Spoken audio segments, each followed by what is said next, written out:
L'affaire dépasse la personnalité d'Aliou Sall même. Jetant un discrédit sur le Sénégal et son image, elle transcende les différentes sphères de la République et éclabousse tout un régime, le président Macky Sall au premier chef.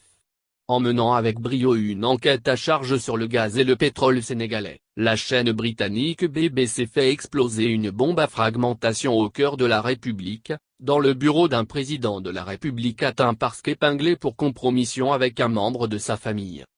On savait qu'Aliou Sall, comme son frère, ne cesse de prendre du poids et surtout du ventre, mais on ignorait qu'Aliou avait ingurgité au crépuscule des barils de pétrole brut avant d'inhaler du gaz toxique qui risque de faire fuiter un autre gaz, cette fois-ci nocif à l'environnement, notamment celui des affaires économiques du Sénégal, un pays mal parti dans l'exploitation de ses ressources pétro-gazières au regard de ce qui s'apparente comme un affairisme d'État. Une overdose de pétrole sur laquelle la police sanitaire de l'OFNAC ne s'autosaisira pas.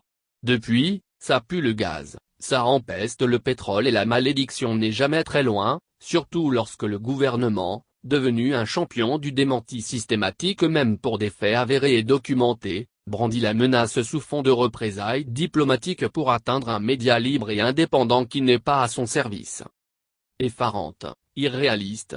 Les chiffres révélés par la BBC parlent d'eux-mêmes et les derniers développements de l'affaire Petro-Tim version britannique ne font que confirmer ce que l'opinion sénégalaise savait déjà, qu'il planait sur les océans comme en onshore, une atmosphère de corruption autour du gaz et du pétrole sénégalais, au profit du frère du chef de l'État.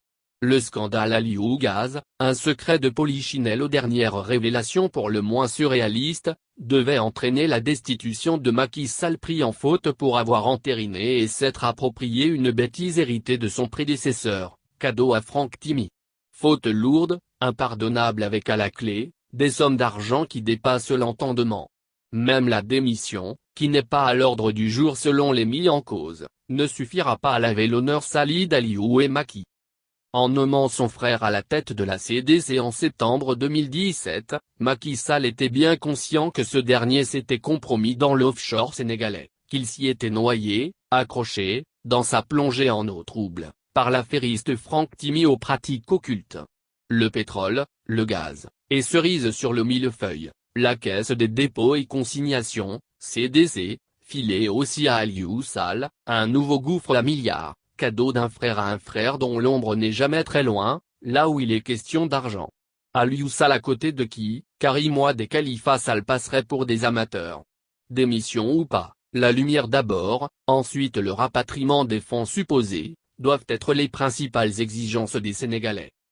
Sera-t-il intéressant de savoir combien les Ouad auraient empoché, eux aussi lorsqu'il s'est agi de faire à Timis ce cadeau maudit qui semble avoir beaucoup profité aux Sall.